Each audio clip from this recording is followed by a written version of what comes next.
Assalamualaikum warahmatullahi wabarakatuh. Saya Rul Siti Hajar Dini, mahasiswi Teknik Informatika kelas T4D dengan NIM 32023160073. Jadi ini adalah video praktikum mata kuliah pemrograman mobile yang ke-6 dan pada video praktikum kali ini saya akan menjelaskan file atau codingan yang sudah dideklarasikan untuk membuat aplikasi yang bernama Shopping List.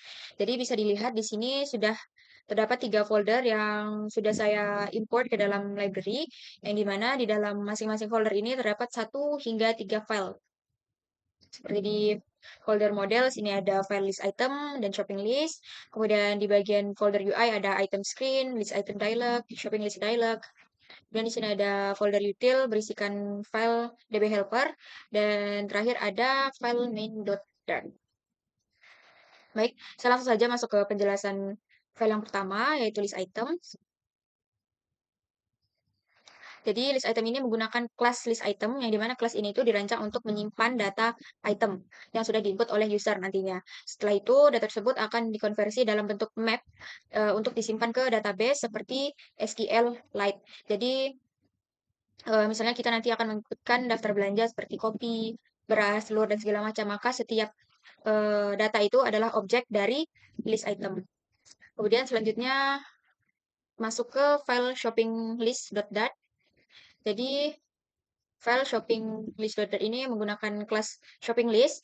Tentunya fungsinya untuk menyimpan informasi dari satu daftar belanja, misalnya entah itu belanja mingguan, belanja toko, keperluan dapur, dan segala macam. Jadi pada file ini, kelas ini, itu akan mengkonversi objek ke bentuk map untuk disimpan ke database seperti SQLite. Jadi kurang lebih fungsinya dengan list item tadi. Kemudian, tapi perbedaannya shopping list ini juga digunakan sebagai struktur data dalam logika aplikasi dan UI ataupun user interface. Kemudian selanjutnya masuk ke file kode items screen.dart.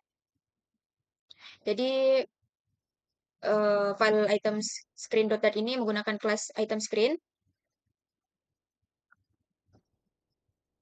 Dan file ini adalah codingan yang dideklarasikan untuk tampilan atau screen yang menampilkan daftar item dari sebuah shopping list tertentu. Jadi nanti user itu akan memasukkan atau memiliki list belanja seperti belanja mingguan misalnya, maka layar itu akan menampilkan semua item belanjaan dalam daftar seperti beras, minyak, telur dan sebagainya itu akan tampil dalam screen atau dalam layar. Kemudian selanjutnya masuk ke shopping list dialog. Nah, bagian shopping list dialog ini juga menggunakan kelas shopping list dialog. Ini digunakan untuk menampilkan sebuah dialog pop-up, dialog yang tampil nantinya muncul. Itu adalah from input agar user itu bisa menambahkan daftar belanja baru ataupun mengedit daftar belanja yang sudah di-input sebelumnya. Dan juga dialog ini itu akan menampilkan 2 kolom isian seperti daftar nama belanja, misalnya entah itu belanja mingguan, belanja dapur, dan segala macam, dan juga prioritas daftar belanjanya dari angka 1 hingga 3. Oke, selanjutnya masuk ke file dbhelper.dart.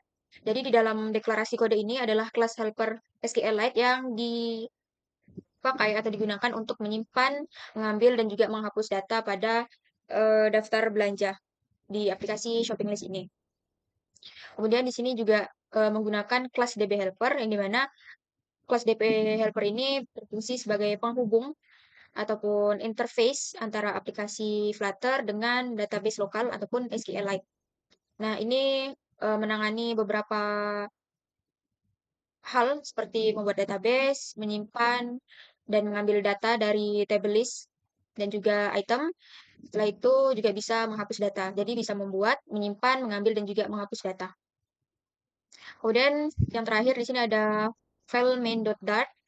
Seperti biasa, file main.dart ini adalah entry point atau pintu masuk utama untuk masuk ke aplikasi Flutter. Tentunya untuk berfungsi untuk menjalankan aplikasi Flutter dengan run app, menampilkan halaman utama atau widget yang berisi daftar shopping list, mengatur tampilan seperti aksi tambah, edit, hapus daftar, dan segala macam. Juga untuk menyambungkan ke database lewat DB Helper. Kemudian juga untuk mengarahkan ke halaman detail isi belanja saat salah satu list itu diklik. Baik, sekiranya itu saja penjelasan yang bisa saya berikan. Langsung saja saya tampilkan hasil dari deklarasi kode ini. Nah, jadi ini adalah tampilan dari aplikasi shopping list. Nah, di sini sudah ada shopping list. Di sini ada buah-buahan, di sini ada sayuran. Nah, dia kalau untuk dihapus itu dengan cara digeser. Ini misalnya kita tambah shopping list name. Misalnya kita masukkan data seperti tadi.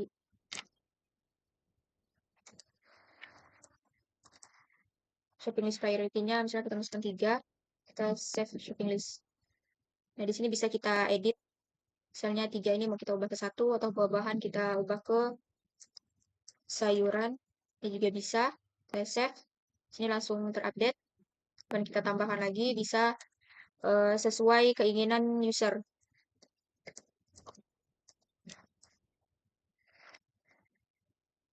Nah, jadi triknya itu saja yang bisa saya tampilkan. Terima kasih atas perhatiannya. Wassalamualaikum warahmatullahi wabarakatuh.